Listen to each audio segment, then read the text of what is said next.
El podcast librero llega gracias a Grandífer, la auténtica librería nacional. Visítalos en Ayacucho, Trujillo, Cusco y pide tus libros en cualquier parte del país de manera virtual. Busca Libre, todos los libros que necesitabas a solo un clic de distancia. Librería 111, el catálogo de libros más exclusivo del mercado hecho por libreros para amantes de los libros. En febrero de este año, cuando empezaba a salir nuevamente el podcast librero en este formato, Job Mancilla y Alex Huerta nos visitaron y dije, este programa necesita una segunda parte. Hicimos la segunda parte con Job. El día de hoy nos acompaña Alex Huerta para hablarnos a propósito de este libro que se llama Feliz Seré. Y feliz vamos a ser en esta entrevista. ¿Cómo estás, Alex? Bienvenido una vez más al podcast del Buen Librero. ¿Cómo estás? Gracias. Estaba enojado porque has invitado a Job, pero a la segunda parte y no a mí. Entonces, qué bueno que me invites. Feliz Seré, como el colofón de la canción de Chacalón.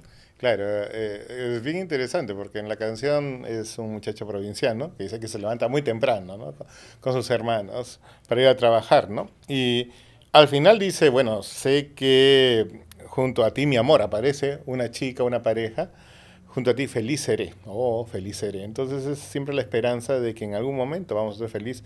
Como el gran Héctor Lavoe decía, pronto llegará el día de mi suerte. Entonces yo creo que la cultura popular es eso, ¿no? No solamente sobrevivir, sino llenar de color una ciudad que fue construida sobre un desierto.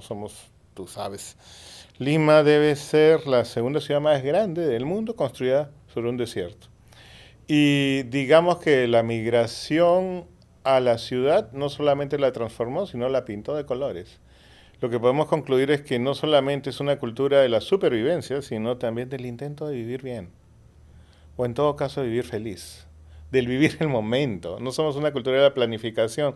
Tú que corriges exámenes o que tú que eres profesor sabes que los alumnos todo dejan a último minuto, que en Perú no planificamos mucho, que tenemos incertidumbre por todo, porque no sabemos qué habrá mañana, si subirán los precios, si el COVID arrasará, qué habrá en la política. Entonces hemos aprendido a vivir intensamente todo, los sabores, los colores, no sé, el chisme, el humor, el llanto, etcétera, ¿no? Yo lo llamo el zen chicha, vivimos el momento. Es una curiosidad, ¿no? En algún momento escuché que alguien decía, en Macondo escriben novelas de Perú y yo creo que tan lejanos a la realidad no están, ¿no?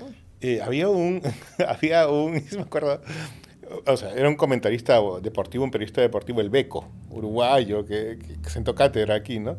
Y él decía, bueno, que metan este gol, es más fácil que llevan flores amarillas sobre Macondo. Y nadie le entendía. Pocho Raspilius decía, ay, Beco, tú y tus cosas, nadie entendía eso, ¿no? Pero él tenía una frase, porque le encantaba, ¿no? O sea, todo lo que haga lo real maravilloso. Pero él acuñó una frase que creo que debería quedar célebre. Si dicen que los chanchos vuelan, y es en Perú, tal vez sea cierto. Bueno, también es un recorrido a propósito del humor, ¿no? O sea, que ya lo habías hablado en el chongo peruano. Y aún así yo creo que el humor también tiene cierta parte con la identificación que podemos adquirir los peruanos. Este recorrido, por ejemplo, mencionabas en algún momento la chicha. La chicha surge como un género de los inmigrantes que justamente tratan de buscar un ritmo con el cual identificarse, que busca de una manera identificarse con sus raíces andinas, pero de alguna manera también establecerse en una capital que es racista, que es clasista y que los margina también de sus propias raíces, ¿no? ¿Existe todavía algún apego a esa chicha inicial o hacia dónde apuntamos como identidad colectiva? Es bien interesante lo que está pasando. Primero que nada, que toda cultura cambia, se adapta, ¿no? Definitivamente. Ha pasado algo interesantísimo. Evidentemente ha habido un cambio, evidentemente somos una ciudad que ha sido bastante opresora y bastante racista, así como tú bien lo dices, pero también poco a poco ha habido toda una adaptación. Yo creo de que sigue habiendo mucho de la cultura popular urbana que comenzó a gestarse en los 70s con las olas migratorias.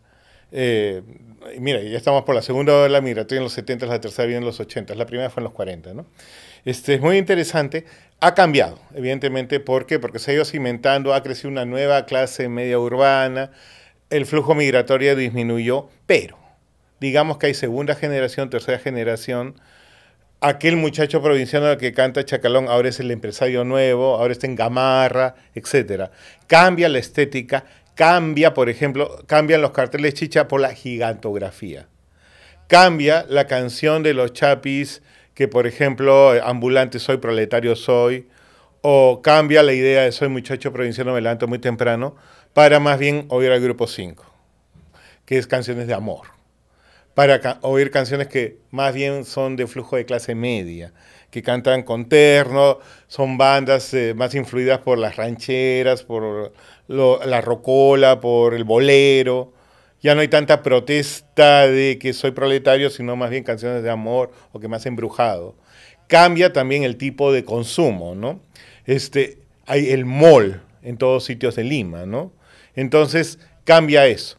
Y curiosamente, los carteles chicha comienzan a aparecer, pero en las galerías de arte, en las carátulas de los libros, en los restaurantes. Hay un restaurante en San Isidro que se llama Cosme y tiene un cartel, una foto gigante de Cerro San Cosme, y te sirven en unas ollitas que parecen, ¿no?, de metal. Hay un restaurante que se llama El Mercado, donde todo aparece como si fuera un mercado, ¿no? La grafía chicha aparece en todos sitios, en los Panamericanos. En vez del himno nacional fue bastante alegre, Cariñito fue lo que se tocó, y las letras eran letras chicha, decía Perú, por ejemplo, ¿no? Y fue muy alegre, ¿no? Entonces se reapropia lo que fue la estética, pero ahora en otra forma, sin el mismo significado. Hay polos, galerías, etcétera, porque ya cambia el significado, deja de ser lo que los criollos decían, uy, lo chicha, lo andino está invadiendo Lima, qué miedo, ¿no? Ya deja de ser peligroso, ya puede ser reapropiado. ¿Por qué? Porque ya los hijos de los hijos son ahora los nuevos limeños de clase media, o porque ya da estatus decir, bueno, lo chicha, yo lo comprendo, lo apropio, me muestro simpatético a ellos, ¿no? Entonces pasa a ser algo nuevo, pasa a significarse. Pero lo popular siempre se va a ir reinventando, ¿no? Ahora los chicos reinventan cosas, tienen un nuevo consumo por internet, puedes revisar eso, hay nuevas estéticas que se hacen por internet, nuevo humor, por ejemplo, y hay influencers que vienen de todos los sectores sociales. Lo que sí, hay mayores acuerdos en ciertas cosas de grupos, ¿no? Es interesante esto porque justamente hablábamos un poco fuera de cámaras. Yo siento que luego de la pandemia ocurrió un fenómeno, ¿no? Quizás antes el contenido era mucho más global, el contenido que se producía en internet, pero más bien ahora las audiencias están migrando hacia un contenido mucho más local y le están dando valor a eso. ¿A qué crees que se deba? Claro, o sea, bueno, yo antes... Es una fragmentación, finalmente, ¿no? Se está poniendo un público cada vez más nicho. Yo antes esperaba pues, los sábados para ver Risas y Salsa, o ver Trampolín a la Fama, Me Reía, etcétera, ¿no? Había una propiedad del humor que pertenecía a unos artistas, y bueno, tú veías y te reías, ¿no? Era interesante. Ahora, por otro lado, también yo esperaba que salieran LPs. Tengo que explicar que LP son vinilos, acetatos, una cosa que tú compras seguramente para pegar en tu casa, pero nosotros los poníamos y oíamos, por si acaso, ¿no? Long play, ¿le decían? Sí, long play, sí, le decíamos. Aunque no lo creas, te va a sorprender, ¿eh? Pero podíamos comprar un long play porque nos gustaba una sola canción. Compramos como 12 canciones en un long play, ¿eh? Bueno, para tu información, muchachito. Ya, pero, o sea, lo que te quiero decir es que sí había un acuerdo en que todos teníamos esas limitaciones, ¿no? Digamos que ahora hay una interacción mayor. Nosotros teníamos una suerte de relación pasiva con los medios de comunicación. Ahora hay una interacción mayor, o mejor dicho, una suerte de ilusión de poder, ¿no? Uh-huh. Entonces, ¿qué sucede? Yo le muestro a mis alumnos un poco el humor antiguo, Melcochita, Barraza, y no les da tanta risa.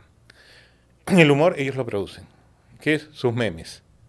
¿Y qué son los memes? En realidad plantillas que uno puede producir de acuerdo a lo que tu grupo consume. Entonces, por ejemplo...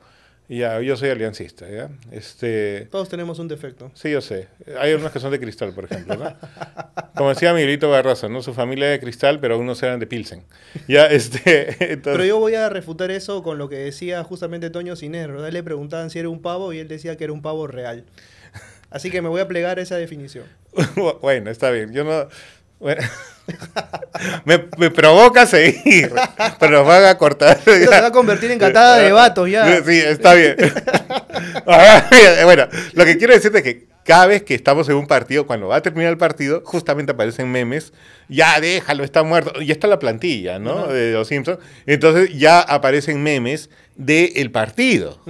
Aparecen memes contra la alianza, que son expertos en hacer contra nosotros, o en general de cualquier cosa que va haciendo ahí. O los pequeños grupos de chicos, entre ellos hacen sus propios memes. Entonces es interesante cómo la risa o el humor se ha apropiado de grupos y son circunstanciales. Entonces, van durando lo que dura la situación y va siendo entendido por el grupo mismo. ¿Estás diciendo también, o sea, que el humor o los códigos del humor van variando en torno a lo efímero que puede llegar a ser el contexto, ¿no? Y va siendo muy específico a ese contexto. Eso es lo interesante. Entonces, ¿qué sucede? También, eso también tiene otra cosa. También puede generar comunidad. Como tú sabes, la risa genera una comunidad, tiene eco. Todos nos burlamos. Y eso lo sabes porque en el patio escolar, ¿qué hacía el bully, el malo de ahí? Se burlaba y todos los otros, ja, ja, ja, ja, y había una víctima, ¿no? Ya, eso es lo interesante. Aunque pueda ser muy local, sí puede generar también comunidad. ¿Por qué? Porque también hay memes que te dicen, yo en la vida, y ¡pum! Un pato estrellándose, ¿no? Yo en el amor, y un perro ahí cargando su propio collar, ¿ya? Su propia soga, ¿no? Entonces uno ve eso en internet, man, ya a mí me pasa lo mismo. Sí soy, como dicen los jóvenes ahora. O por dos. O por dos, ¿no? Solo por dos. Y otro pone por tres. ¿No? Entonces, claro, entonces se genera un pequeño eco de que ya, puede ser individual, pero después va y se me pasa eso. A mí me gusta uno diciendo, yo en las mañanas, si aparece un pata con los ojos vidriosos. Pero en la noche, viendo pues su celular todo el tiempo. Entonces, ¿qué sucede? Hay autoburla y se comienza a generar toda una comunidad. Y otra cosa, hay un nuevo elemento que antes no había tanto en el humor. Antes era mucho burla del otro, como te he dicho. Ahora es más autoburla. Esto creo que es una influencia del stand-up americano, ¿no? En el stand-up peruano estaba apareciendo, pero el cómico de la calle siempre se burlaba del otro, el melcochita son apodos. En cambio nos ha llegado la influencia de la autoburla y es interesante porque yo veo, y esto lo hemos estado conversando justo fuera de cámaras, que el tipo de humor que ahora los jóvenes demandan, que es interesante, es humor acerca de mis propias faltas psicológicas, de mi estrés, de mi ansiedad, de mis problemas psicológicos que tengo. Me apropio de ellos, me burlo de ellos, como una forma de exorcizarlos, ¿no? También de perder temor y de perderles el miedo, de sacralizarlos, ¿no? Y eso tiene que ver con las autonarrativas que gustan mucho ahora, ¿no? Las narrativas del yo, ¿no? Si tú lees la literatura juvenil de Blue Jeans, o sea, no sé, o en general esto que gusta a los jóvenes de romances en la academia, las universidades, estas cosas, esta literatura juvenil popular es mucho sobre las emociones de los jóvenes, ¿no? Los romances, y hay mucho eso, ¿no? O ves los TikToks que son autonarrativos, sobre emocional, entonces el humor también es eso, sobre mis propias emociones y burlándome yo de ellas. Y son golpes secos, ¿no? O sea, es breve, es efímero, es contundente. En algún momento teníamos un largo debate en Dudas Eternas con mis compañeros y hablábamos sobre si la televisión todavía, o sea, porque si es que podemos hablar de grandes medios, la televisión sigue sobreviviendo a duras penas, pero sobrevive. Y creo que todavía algunas personas la toman como referente, debía educar o no. Y yo decía, el rol de la televisión no es educativo, es básicamente de entretenimiento, pero tácitamente sí educa, porque nos acostumbra a determinados formatos y a través del lenguaje audiovisual que muestra, nos crea, vamos a decirlo así, un tipo de paladar audiovisual, que cuando te encajan un tipo de contenido diferente, te desacomoda y por ahí o puede salir muy bien o puede salir muy mal. Entonces, en ese sentido, lo que está ocurriendo con Internet, al haber tantos contenidos para tantos nichos, creo que lo que están haciendo también es, de una u otra manera, educarnos, pero no en el sentido pedagógico, sino educarnos en diversidad. Es decir, que puede haber un tipo de chistes que le hacen gracia a determinado grupo de personas y hay chistes que son quizás un poco más masivos porque generan comunidad y apego. Y en ese tipo de comunidad es donde la gente puede sentir identificación.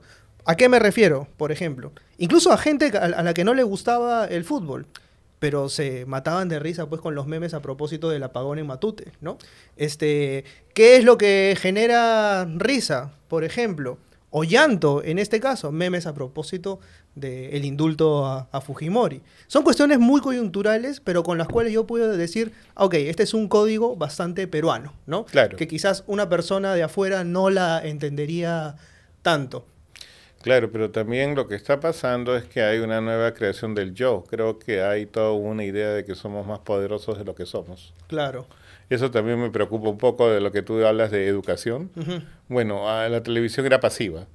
Y ahora aquí esto que llamamos posmodernidad, que damos más peso a las emociones y que queremos participar, ya sea en esto es guerra con nuestros votos, o queremos ver realities, cosas que nosotros nos sentimos identificados, quiero ver el Gran Chef, o quiero ver algo basado en la vida real, o quiero ver héroes vulnerables, o sea, y no quiero ver malvados malvados, quiero ver la esencia de los seres humanos, quiero ver cosas más emocionales, Es etcétera. interesante eso, ¿no? Porque se ha pasado de la valoración del estereotipo al arquetipo. Y pasar del estereotipo al arquetipo es interesante también, ¿no? No, pero si quieres que te diga la cosa, cuando yo era chivolo, en Karate Kid para mí era clarísimo que Johnny era malo. Ahora los jóvenes de ahora ven Cobra Kai y ven que Johnny tenía problemas y justifican.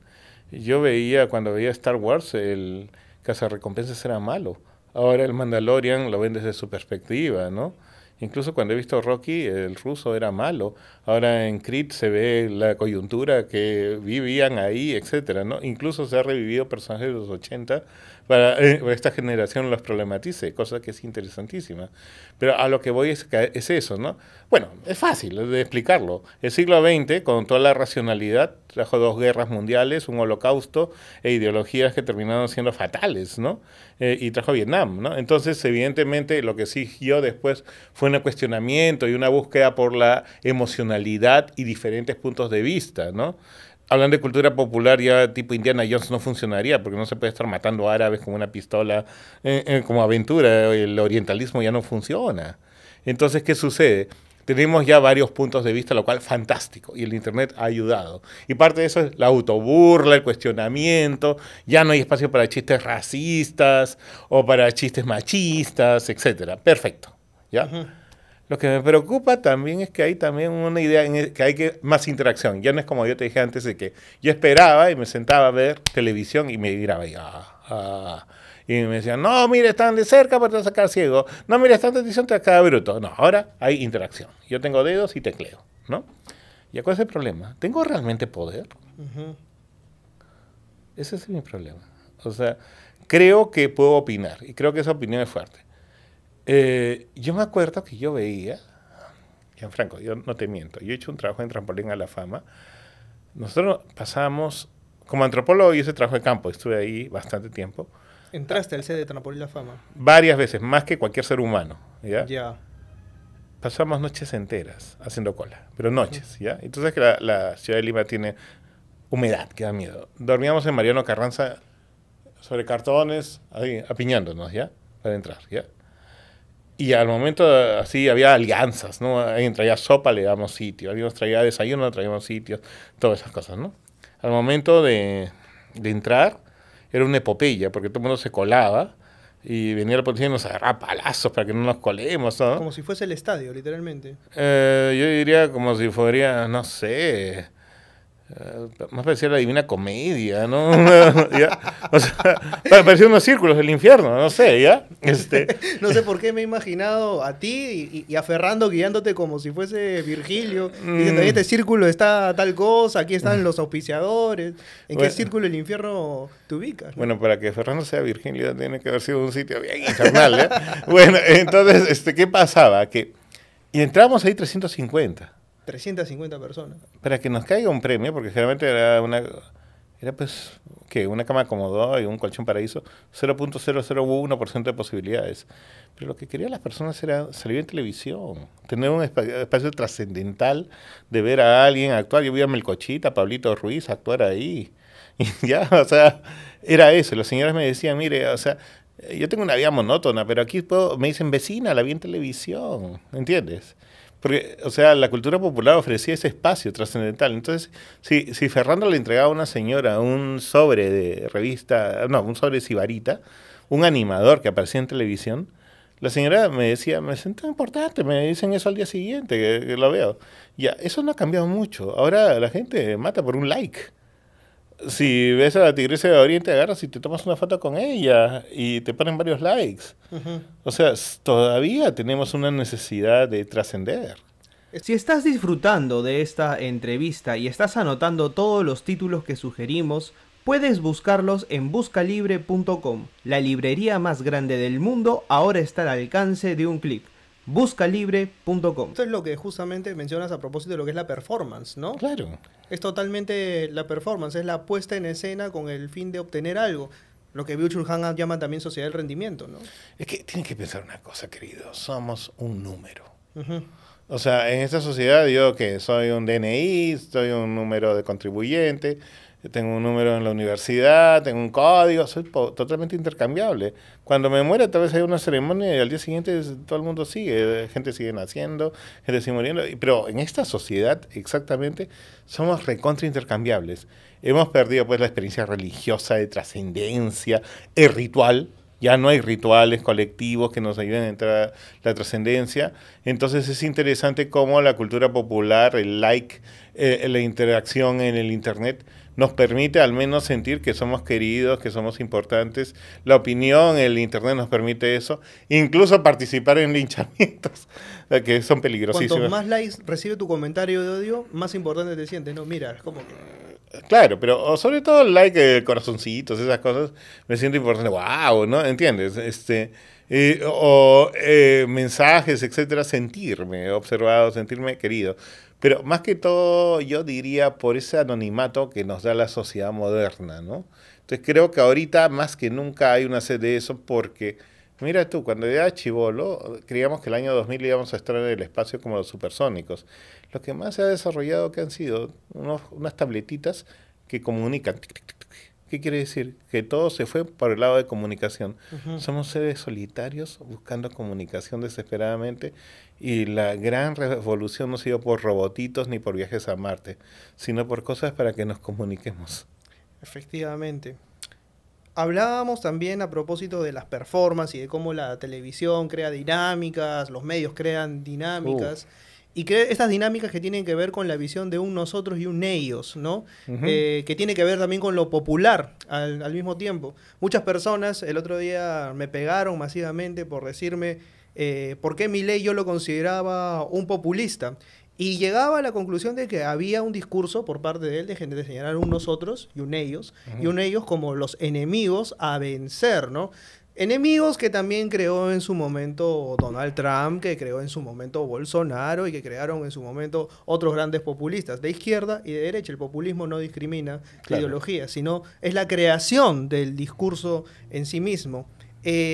Hablas a propósito del nosotros y del ellos. Del ellos, por ejemplo, de la gente que venía de provincia a la capital y que se veía ciertamente como una amenaza. Y ahora este fenómeno reproducido también con los venezolanos que llegaron y buscando evidentemente una oportunidad, pero que también genera un discurso en común y códigos en común que hacen que el odio sea eso que nos mantiene vivos, ¿no? O sea, yo diría, la xenofobia en el Perú siempre existió.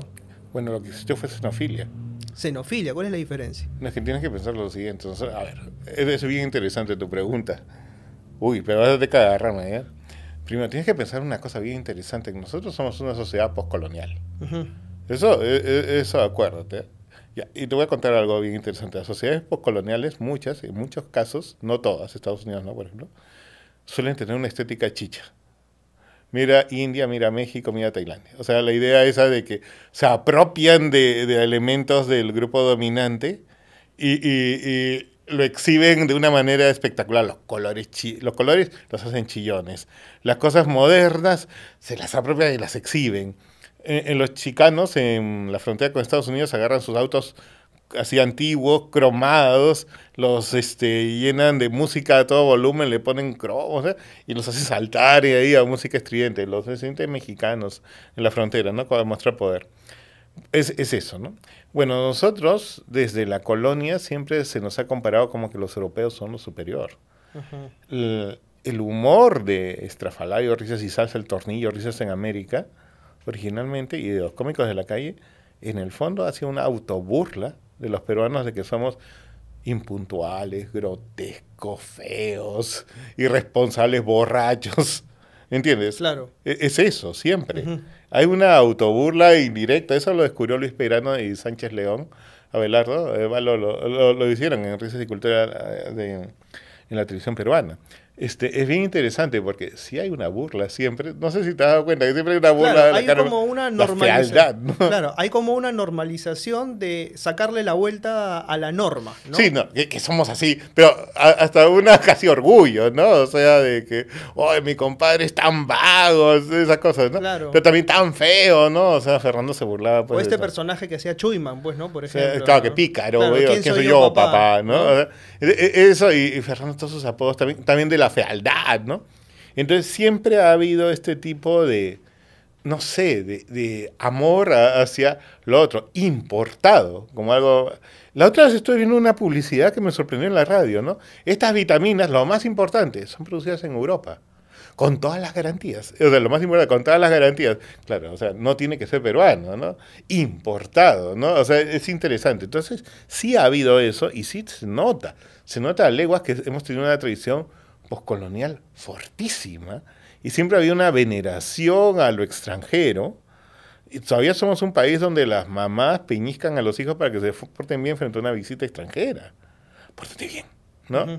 Incluso había toda una tradición que Garcilaso de la Vega narra de que muchas familias querían que su hija se case con un español y debe haber todavía algo de eso todavía, ¿no? Entonces, sí había una xenofilia, un amor hacia lo extranjero.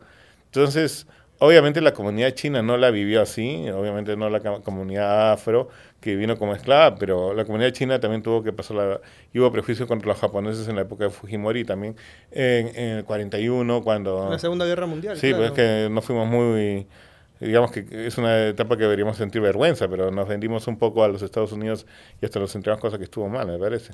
Pero bueno, o sea, volviendo al tema, es un caso de xenofilia, es usual más bien, nosotros hemos sido xenófilos. E incluso los argentinos siempre se han sentido cómodos aquí y se dice que los artistas extranjeros vienen a Perú para surgir muchas veces y hay artistas que son más famosos aquí que en sus propios países, ¿no? Entonces, es un caso interesante, más bien este caso de xenofobia. Eso es lo primero.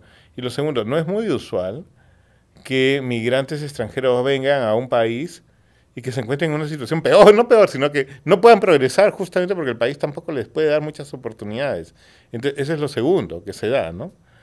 Y lo tercero que se da es que sí puede haber toda una fusión ideológica contra ellos, justamente ampay me salvo, ¿no? Entonces nos unimos para tener un prejuicio contra otro grupo para no ser yo el que tenga prejuicio.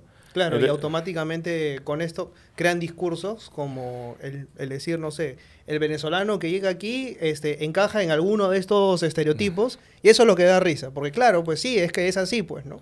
claro, y te das cuenta de que también al haber un prejuicio contra los venezolanos me salvo yo de ser la víctima de prejuicios también, siendo un país lleno de prejuicios. Ujú. Eso por un lado. Y por otro lado, es un caso interesante porque se crean rápidamente estereotipos, se les ubica, se les echamos, etcétera, ¿no? Pero es peligrosísimo también, ¿no? Porque, o sea, ocurre algún tipo de incidente, se asocia con un venezolano y es muy rápido aquí asociarlos a todos. Ujú.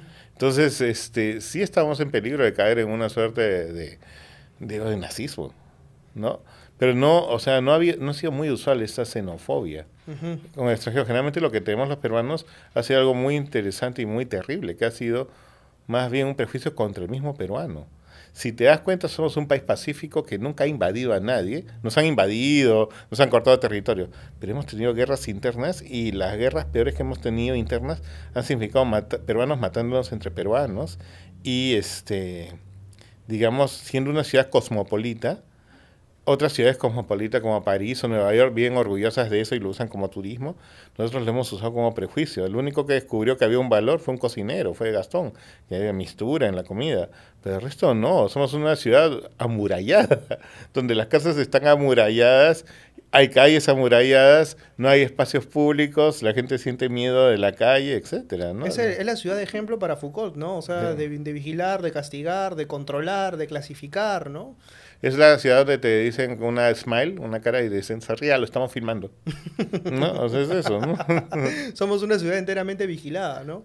Sí, y ya, somos enteramente vigilados, pero cáete.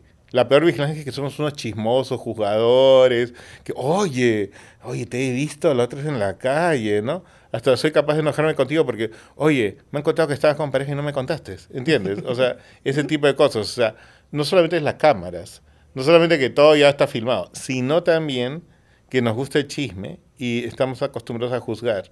Y a veces pienso que no somos muy creativos en Perú porque nos paramos boicoteando. Ahora, Entonces, nosotros hemos mezclado el chisme con el melodrama, o sea, ya sé, cosa que ya es un cóctel, monstruo.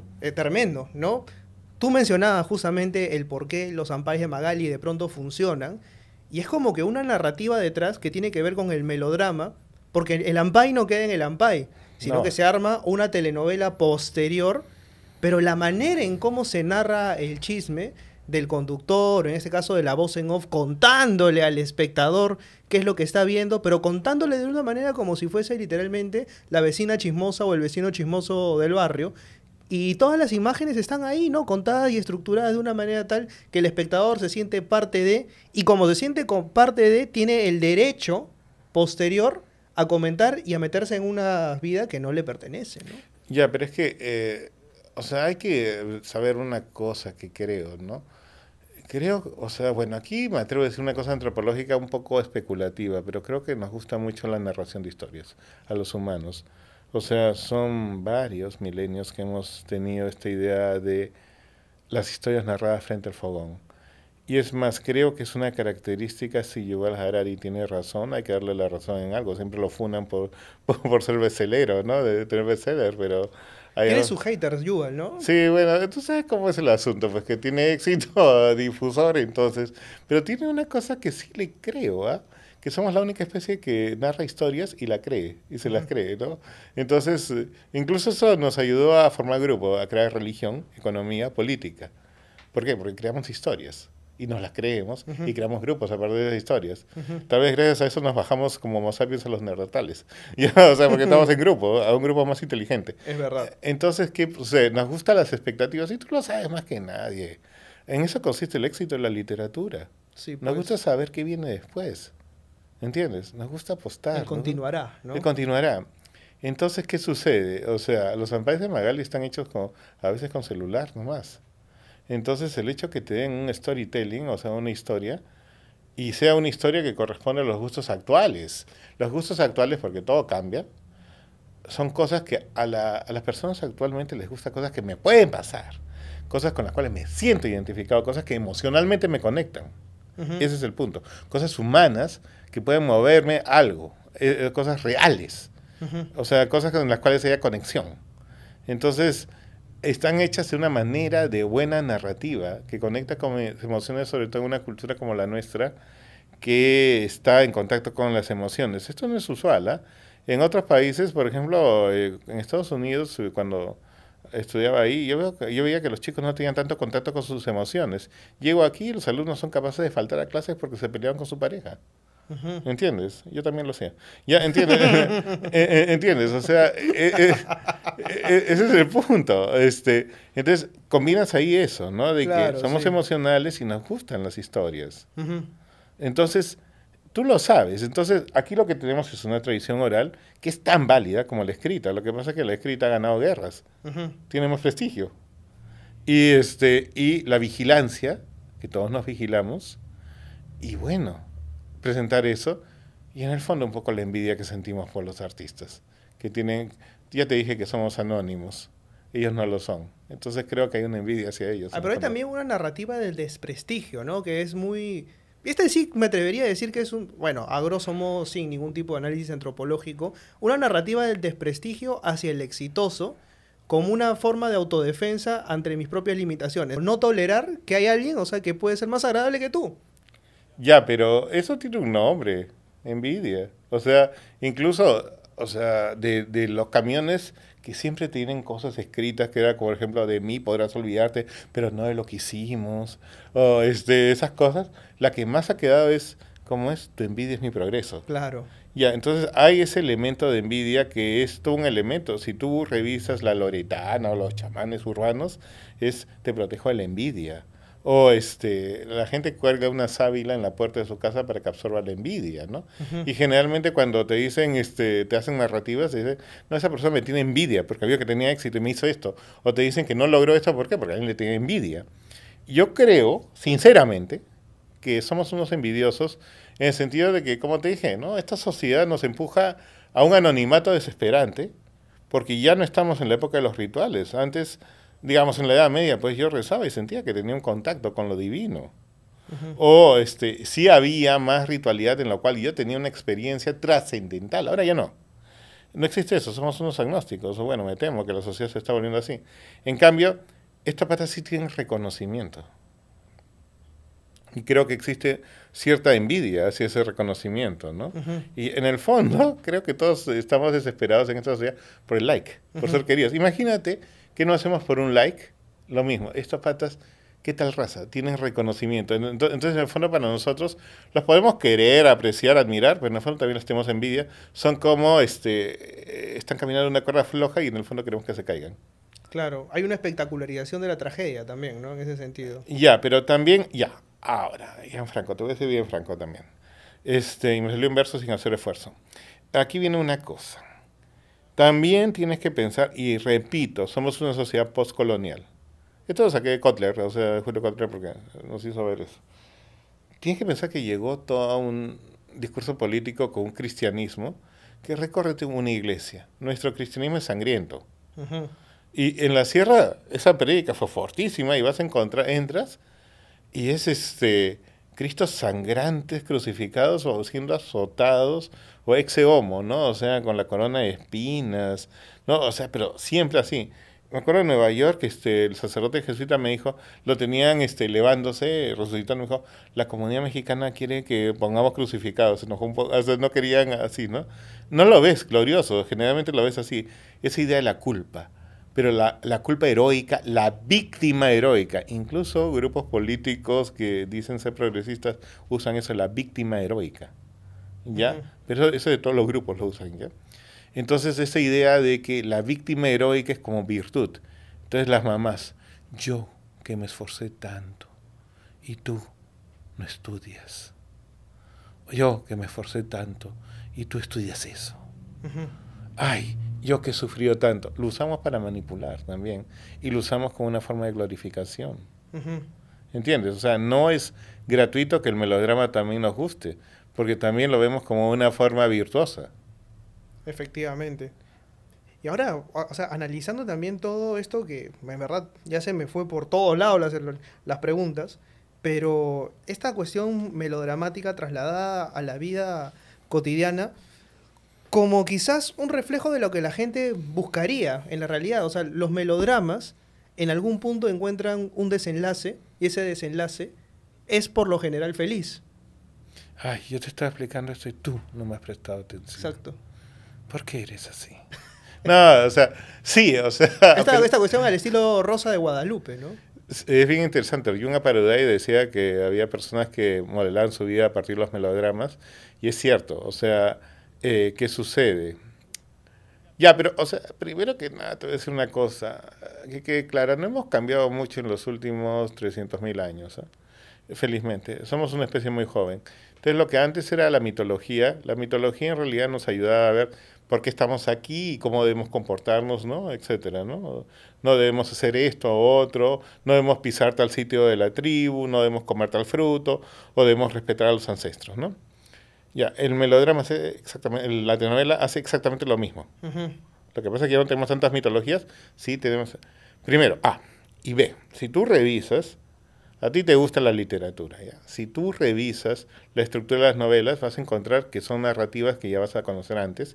No solamente eso, narrativas que tienen tal vez 10.000 años. ¿Por qué?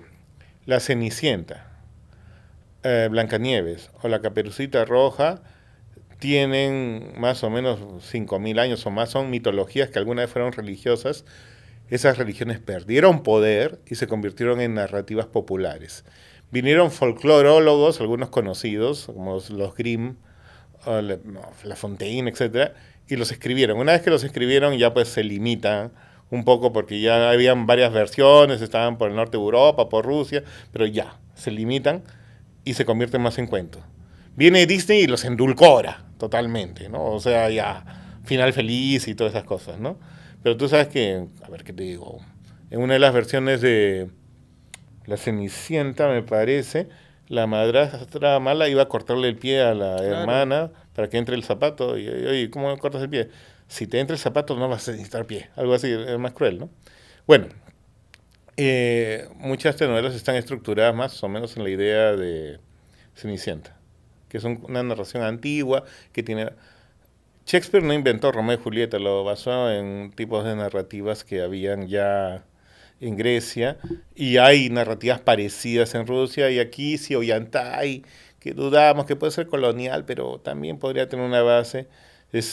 Ya existía un Romeo y Julietismo, que existen en varias culturas esta idea de sociedad versus individuo, ¿no? En India también por sistema de castas hay narrativas parecidas. Las estructuras son parecidas, de narrativas orales muy antiguas que retoman las telenovelas, o sea, en realidad es renacer de narraciones orales. Y al mismo tiempo, así como la mitología te enseñaba y te ubicaba cómo comportarte, la telenovela también lo hace. Ahora bien, la telenovela lo que ha enseñado a muchas señoras, a muchas personas, es que si siguen las virtudes que la sociedad te exige, no importa que la vida parezca absurda y que haya devenires malos y que todo vaya mal, al final les va a ir no solamente bien, sino que esas personas malas van a estallar, van a podrirse, van a... ¿Entiendes? Todo va a ir a acabar, ¿no? Ujú. Ya, y eso es bien interesante. Otra cosa, el término melodrama aparece después de la Revolución Francesa, un tipo de teatro moralizador, que fue hecho para que la iglesia ya no fuera la moralizante, sin iglesia. Era un teatro que enseñaba a la gente que era el bien y que era el mal. De ahí viene el término melodrama porque era dramático con melodía al mismo tiempo y cada emoción tatán tenía, ¿no? Música. Después ya se convierte en telenovela. Pero la telenovela latinoamericana sí tiene a Dios. Sí vuelve a la iglesia, Rosa de Guadalupe, que es muy popular, etcétera, ¿no? Sí existen Pero esto santos. explica también en parte por qué, o sea, pese a que han evolucionado los contenidos y los formatos, a la gente aquí le siguen gustando las telenovelas de Michelle Alexander, ¿no? Bueno, tiene sus altibajos. O sea, ella hace mucho ensayo-error, se puede decir, ¿no? Ahora hay un misterio sobre los últimos productos. Tenemos un misterio, un debate. Se está Ah, la haciendo. de Miyashiro y Erika Villalobos. Sí, no voy a opinar porque hay todo un debate, pero es interesante. Sí, o sea, bueno, ella sabe leer la coyuntura, ¿no? Ella sabe leer la coyuntura y lo que tú mismo dices, ella sabe leer lo local. Siempre, o sea, es una apuesta difícil lo popular en lo local. ¿Por qué? Porque, por darte un ejemplo, podría agarrarlo de Michelle Alexander, pero por darte un ejemplo de los no sé quién, no sé cuántos, tiene esta canción Yo vivo por Magdalena, pero muero por Susana. Es una canción excelente y es una canción cómica que es algo muy difícil de lograr. Solamente la puedes vender en Perú, Ujú. no puedes exportarla. Entonces siempre se espera que un producto podría salir fuera de las fronteras, ¿no? Entonces, al fondo hay sitios ha sido muy difícil de vender afuera. Ujú. O sea, tiene que ser un producto popular tipo el Chavo del Ocho o Chapulín Colorado. O sea, es bien difícil que pueda venderse afuera algo que sea muy local. ¿Entiendes? Ahora último ya el consumo se ha fragmentado. Es decir, hasta los chicos escuchan por Spotify. Ya no es lo que te conté, eso llamado long play ya no existe. Claro. Entonces, solamente consumes por canciones. Por eso Taylor Swift es un fenómeno raro. La acaban de nombrar persona del año en Time, porque es una de las pocas que hace conciertos actuales, no como The Cure o Kiss, bueno, que ya, o sea, que es gente de recuerdo, ¿no? Pero es muy raro, ¿no? Entonces, lo popular ahora sigue siendo popular, pero ya no es lo masivo que era antes. Claro, que había un significado popular asociado justamente hacia lo masivo. Ya no lo es, ya. Claro, ahora se exige que sea algo que yo me sienta para mí, ¿entiendes? Ujú. No para todos, o sea, es algo que me tiene que tocar al corazón a mí, ¿entiendes? Ujú. Digamos que tiene que ser algo más personal. Ujú. Creo que la posmodernidad ha exigido un trato más íntimo, o al menos lo voy a poner en todas sus letras. La ilusión de lo íntimo, la ilusión del poder, la ilusión de la agencia. ¿Agencia qué quiere decir? De que yo participo. Ujú. Que no solamente, ponte que en la pantalla yo puedo extender la mano y dar la mano y que me den la mano. Es decir, que yo voto. Ujú.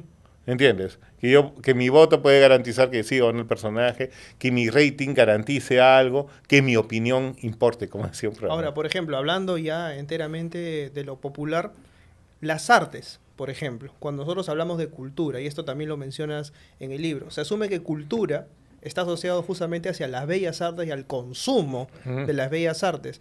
Bellas artes, porque no sabríamos decir qué son las otras, ¿no? Feas artes, no creo que sea eso, ¿no? Literaturas, que además están asociados hacia una élite, ¿no? Claro. Que puede consumirlos. Y la cultura popular, vamos a decirlo, todo lo que no está dentro de estas manifestaciones que son asumidas como cultura, han sido vistas, me parece, por la academia de soslayo, como si fuese algo exótico, más no como algo que sea capaz de estudiarse, y que creo que tú sí estás dándole una visión interesante a esto. Claro, o sea, lo que pasa es que, claro, es un juego de definiciones, ¿no? Como tú bien has dicho, se ha usado cultura con C mayúscula, pero es porque, como siempre pasa, ¿no? O sea, un grupo se ha apropiado del término, ¿no? Pero para la antropología, y siempre es bueno decir que tal vez para un grupo, en este caso de antropología, la cultura es algo que tenemos todos, ¿no? Todos tenemos cultura, no importando que consumamos un chacalón o Vivaldi, ¿no? Que consumamos, no sé, comida gourmet o salchipapa, o que consumamos literatura de autor o no leamos, ¿no? O sea, es la idea de todo lo que el ser humano hace, tiene y piensa como miembro de una sociedad. Es como un chip que tenemos para entender el entorno. Entonces compartimos el mismo idioma, los mismos gustos, entonces podemos convivir. Eso es la cultura, ¿no? Ahora, pero es cierto, o sea, no voy a negar de que ese es el concepto, pero lo que se maneja a diario no es así. Entonces, se puede decir que la cultura popular es, eso son gente ignorante. Pero, al ser tan marginal la cultura popular, al no haber sido considerada cultura, aunque sí lo sea, le ha dado mucha libertad. O sea, no ha estado tan vigilada. Imagínate, tú lo sabes, los autores, pues, de literatura están con miedo de escribir porque los críticos los hacen leña. Quien hace una película tiene que tener miedo de que lo critiquen. En cambio, lo popular se suelta nomás. Entonces ahí tienes violencia, sexo, humor. Todo. Entonces puede ser muy creativo. Son espacios muy creativos. Además hay casos interesantes como el jazz, que comienza siendo algo muy popular, incluso muy criticado por la Escuela de Frankfurt, así popular, y ahora es de élite. O comida, que era pues popular, comida que las élites rechazaban, y ahora está en restaurantes finos, fichos. O la ópera, que comenzó siendo algo popular y ahora es ficha. O apropiaciones que se hacen de la cultura popular y que se reinsertan en nuevos formatos. Por ejemplo, Elvis, ¿no? Que toma elementos de la música, me parece que es el jazz también, ¿no? Sí, bueno, o sea, es todo un problema Elvis, ¿no? Porque elementos de jazz, o bueno, también afroamericanos, digamos, es lo que se dice mucho de él, ¿no? Que de afroamericanos, pero como es blanco, y guapo. Que había justamente una crítica, al menos en la época, ¿no? De afrodescendientes que criticaban a Elvis diciéndole, esa música no te pertenece. Claro, y que, claro, su propia figura es lo que ayuda a la difusión, ¿no? Se habla de eso, ¿no? Pero ya que mencionas al rey, a Elvis, aprovecho, ¿no? Elvis sí es fundante por varias razones, ¿no? Estados Unidos termina la Segunda Guerra Mundial, acuérdate que ya pasó por un crack también en los 20, después de la Primera Guerra Mundial, crack, Segunda Guerra Mundial. En los 50, sobre todo a finales de los 50, la situación económica está mejor para los americanos y los padres tienen excedente. Entonces aparece Elvis. Entonces tiene ese excedente y pueden darle propina a los chicos. Entonces comienza a haber un mercado de consumo. Entonces no solamente es Elvis, son las películas de Elvis, el merchandising de Elvis. Entonces hay lápices con Elvis, hay pósters de Elvis, hay discos de Elvis, hay muñequitos de Elvis. O sea, el verdadero multiplataforma fue Elvis. Hay casos anteriores incluso de música clásica, pero Elvis es el rey en ese sentido. Entonces se podría decir que tenemos en Elvis un caso interesante. Y no solamente eso, aparte de toda la crítica que le cayó y todo eso, y también su caso muy particular, ¿no? El hecho que Elvis haya muerto relativamente joven y en unas circunstancias miserables, también ayuda a esa idea del héroe trágico, ¿no? O sea, el bello trágico, el bello maldito, ¿no? Que, o sea, tiene todo, pero no es feliz, ¿no? Y eso también lo eleva a una categoría de héroe junto con Marilyn, etcétera, ¿no? O sea, que también gusta bastante esta idea de Lo que decíamos, del pata, de la cuerda floja que cae, y también menores, el famoso Club de los 27, ¿no? De Amy Winehouse, de Kurt Cobain, ¿no? De Jimi Hendrix, ¿no? De esas tragedias que gustan también bastante, ¿no? Si lo popular ya no es masivo, estamos hablando de lo popular como gustos fragmentados que mueven emociones, entonces. A ver, buena pregunta, y eso me va a obligar mucho a pensar, pero a ver, es polémico desde todo punto de vista. El punk, por ejemplo, en Perú no es masivo, hay toda una discusión sobre eso, etcétera, ¿ya? Me gustaría hablar del Gothic o el Subte. También, ellos no van a decirte nunca que son masivos si no son masivos, ¿ya? Ya, eso ya. ¿Sería popular o no? Ya, ¿sabes cómo es la respuesta? ¿Cuál? En el mundo sí lo es, entonces es. Ya, no sé si es una salida fácil, pero es la que usamos. Tremenda. Ya, pero si en el mundo lo es, ¿entiendes? Esa es la respuesta, ¿entiendes? O sea, los emo no eran masivos acá. Pero si en el mundo lo es, sí es. ¿Ya? Es salida fácil. A veces las salidas fáciles son las mejores. Ese se llama la navaja de Ockham. La explicación fácil es la mejor. La explicación fácil es la mejor. Ahora, hacer fácil lo inentendible también es un talento, ¿no? Es lo popular, pues hay que hacerlo. Hay que hacerlo. Tú lo haces, pues no estarías aquí. Trato. Ya, pues. Igual hay mucha gente que me odia, así que saludos a ellos igual. Oye, no se puede tener tantos amigos teniendo unos enemigos, ¿no?